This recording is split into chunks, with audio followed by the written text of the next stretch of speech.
Welcome to the Aro Benaiah Show. Today I'm joined by Dave Pazgan, founder and CEO of Liftology, a business focused on happy family, maintain safety, dignity, and independence at home. They bring experience in franchise, home access solution, and building impact-driven company. Dave, welcome to the show. Hey, thanks for having me on. I appreciate it. Yeah, thank you.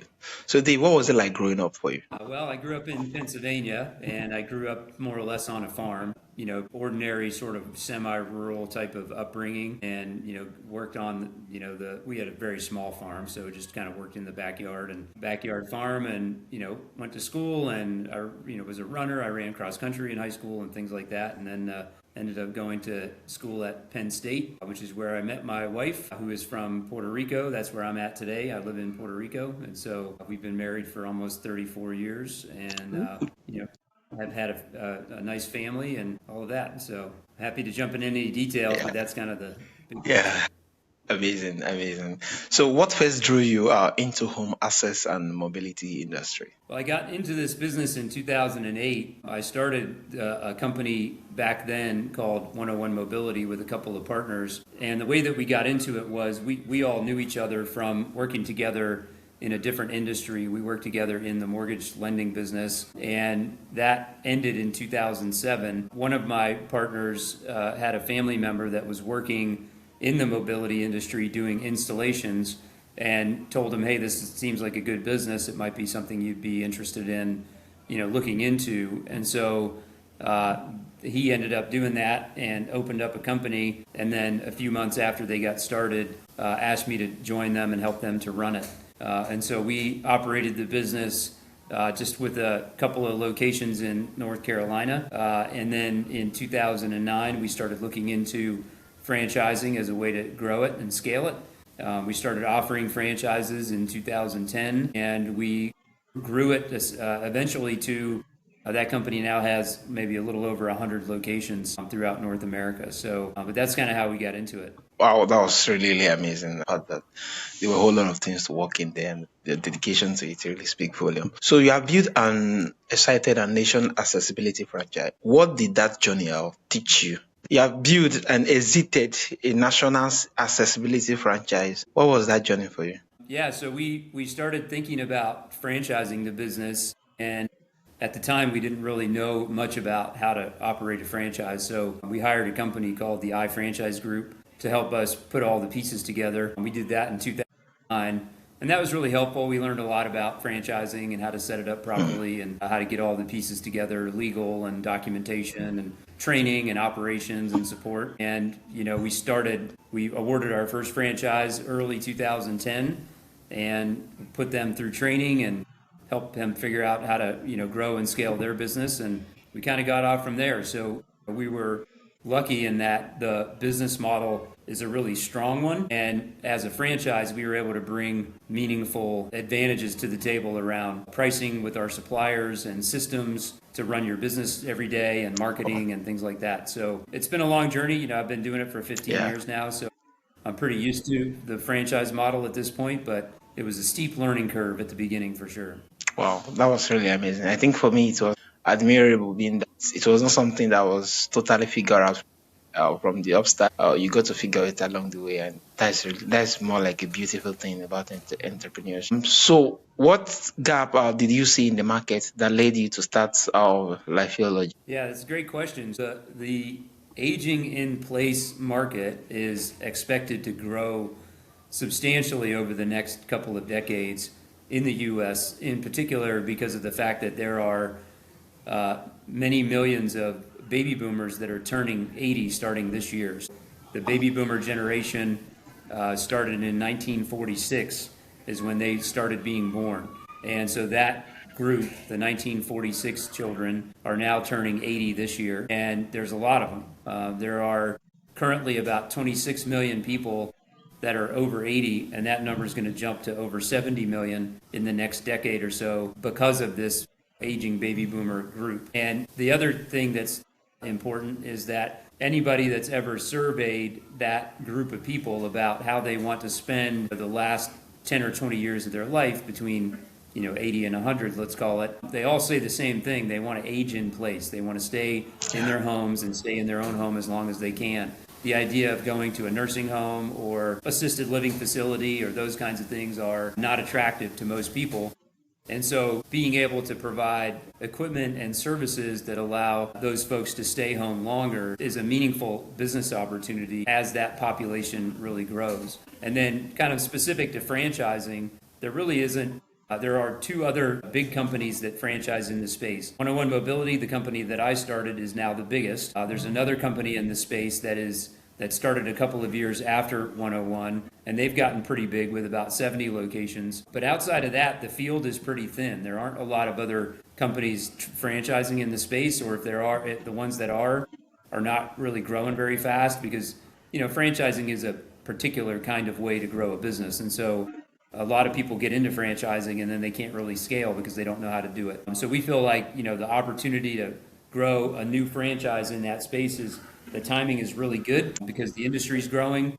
There aren't really a lot of other options out there as a franchise if someone's interested in, getting into the business. And then some of the key suppliers are really only looking at franchise companies as their growth plan. They're not interested in signing up independent dealers to sell and install their products locally because they feel like the companies that have economies of scale and a national footprint and sophistication around marketing and operations have enough advantages that it will make it hard for an independent operator to be successful. So, all of those things in combination kind of led me to think, well, this is a real meaningful opportunity for us.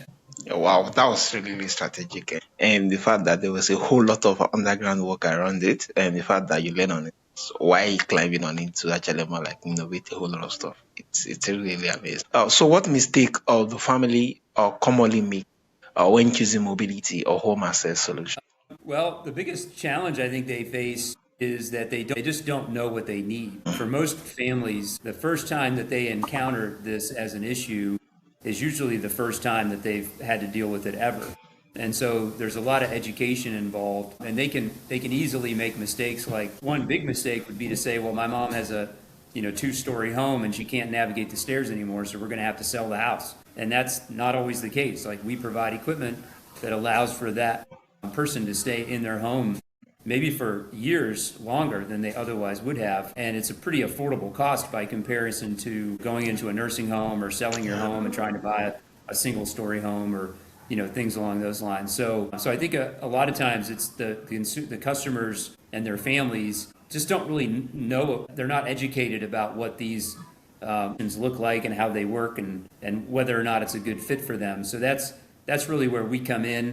We spend a lot of time with our customers educating them about what's available and how it works and how much it costs and the benefits, and so that they can make a qualified decision whether this is the right fit, for my loved one, or do we need to look at something more permanent like, a nursing home or selling the house or something like that. Wow, that was really, really whole lot. And that leads to this other question I actually want to ask in respect of. So how do you balance between business growth with the emotional responsibility of serving family in need? Yeah, it's a great question. So one of the key things that we've noticed in our industry is that many of our competitors are just not really that responsive when customers have a need. A really common complaint that we get is that, a customer will say, I've called, 2 or 3 places and nobody's called me back. Or it took a long time to get a hold of someone, or, they did call me back, but they said they couldn't come to my house for 2 or 3 weeks, things like that. That's a really common scenario. And so a big part of our strategy is around the customer experience and making sure that our customers feel like we're super responsive. So when they call, we answer the phone. If they need help right away, we get out there right away. We keep a certain amount of inventory in stock so that if it's a relatively routine solution like a straight rail stair lift or a ramp, that we can install that equipment within like another 2 or 3 days as opposed to 2 or 3 weeks. And so those are the kind of things that we think about and we talk about with our customers, and trying to help them navigate, what's usually a difficult time in their lives and make it just as easy as possible. Amazing. Thanks for everything you get to do for families and especially the aging ones. And I think this is really, really amazing. So what lessons from franchise actually shape how you build them teams today?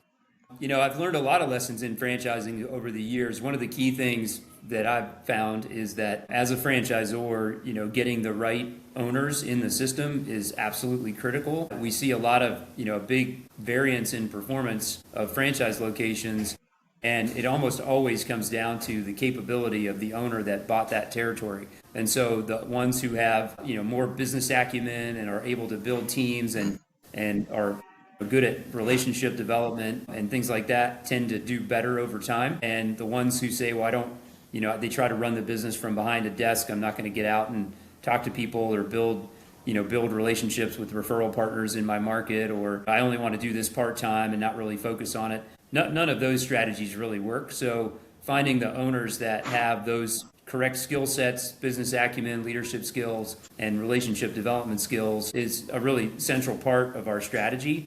And then from there, we give them all the tools that they need in order to be successful. So we have a proprietary CRM system that we use to track customer information. We have that same system also is a workflow automation tool, so we make it easy to manage work in progress, so sold jobs and those kinds of things. We have marketing systems in place to help our franchises get more business, have field support systems in place to go out and help them either get more business or install more complicated jobs. And then we also lean pretty heavily into our supplier network. We have 4 key suppliers across our product lines, and in aggregate, those 4 suppliers all have about more than 20 people that are field sales reps representing those companies, and they're more than willing to go out and help our franchises build relationships and install complicated jobs and things like that. So, because it's also in their best interest. So we use our manufacturer's support infrastructure as an extension of our own support team from our home office. And so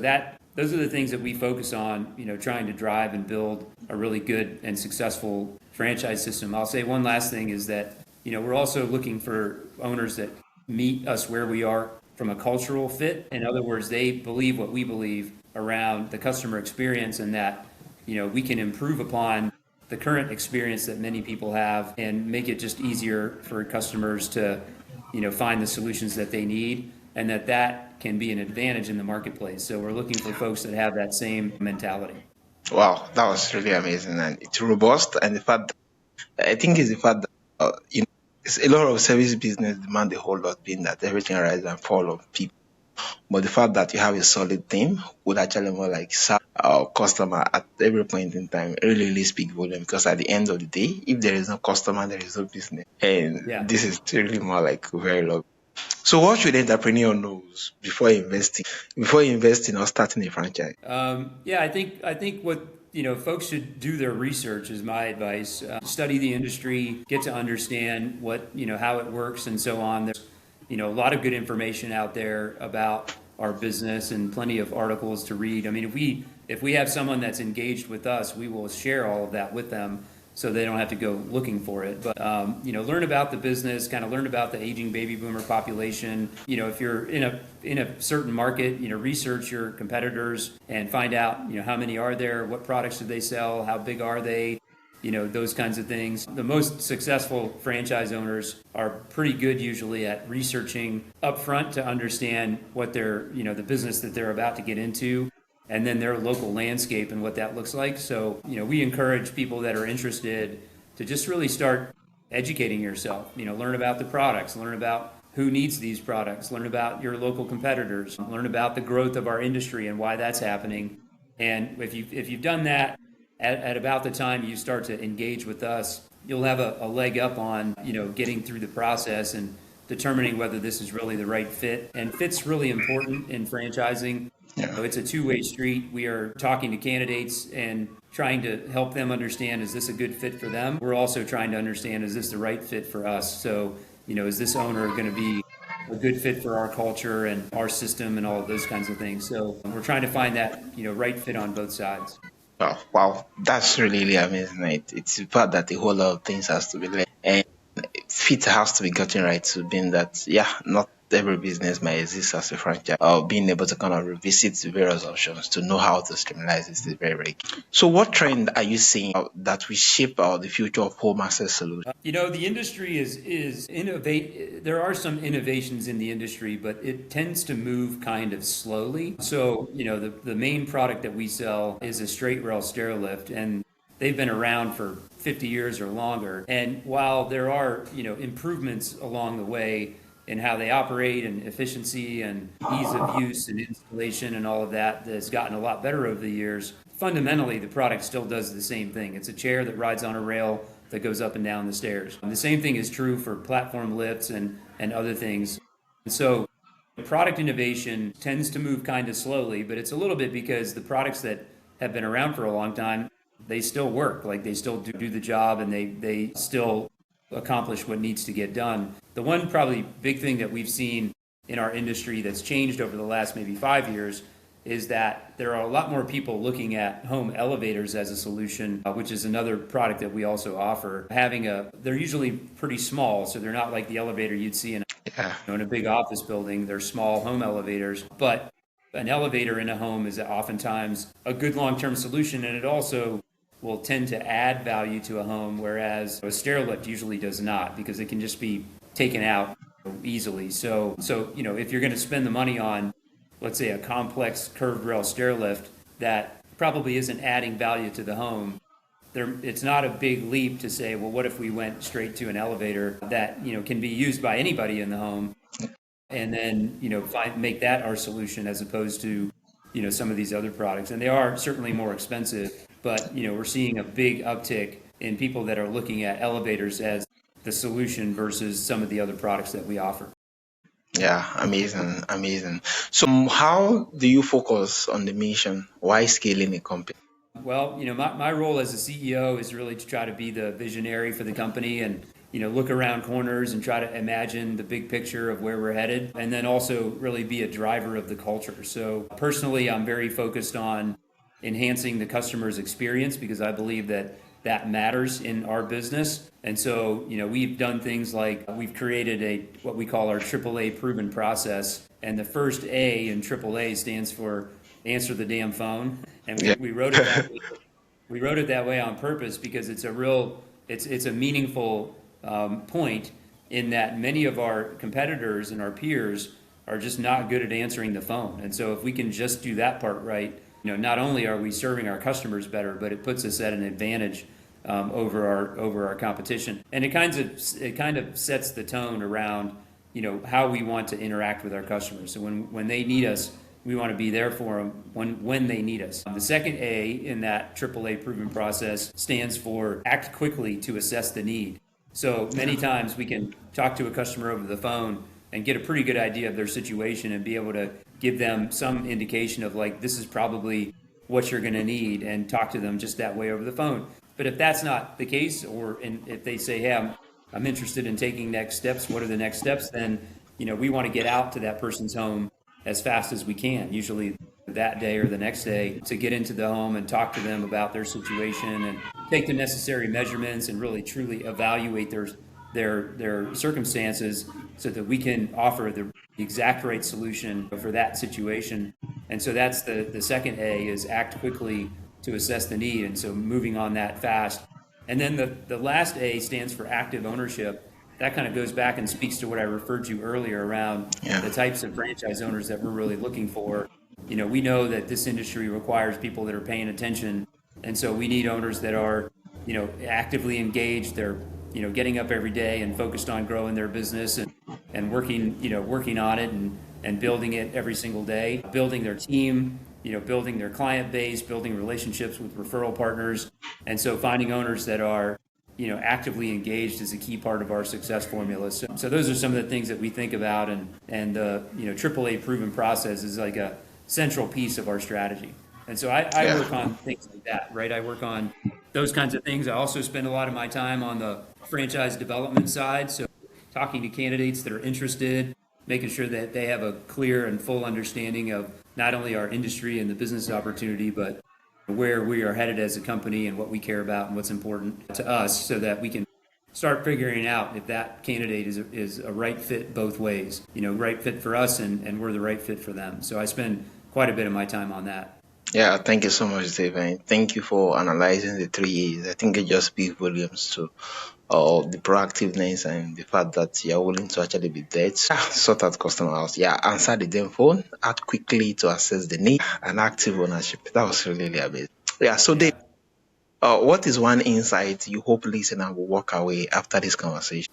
I think, the thing I would say is I would have candidates really, like I mentioned before, do their research, and we can help them shortcut that process if they reach out to us. Our website's liftology.com, so they can find us there, reach out to us through the website, and, there's never any obligation or anything. We can share as much information as they want to know and start to talk to them about whether this is really a good fit or not. So I think, that's the insight that I would share is, there's plenty of ways we can, work together and get down that path of figuring out if this is a good fit for you, and, do a lot of research on your own, but also don't hesitate to reach out and talk to us. And, we're focused on making sure that the candidates that are interested, have all of the information they need to make a good decision. And we've got a lot of good info that we can share about our industries. That would be the probably key insight that I would share. Thank you so much. It really be amazing having you on this particular show, and thank you for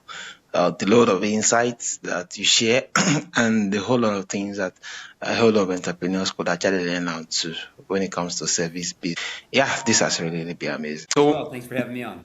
Have a great day.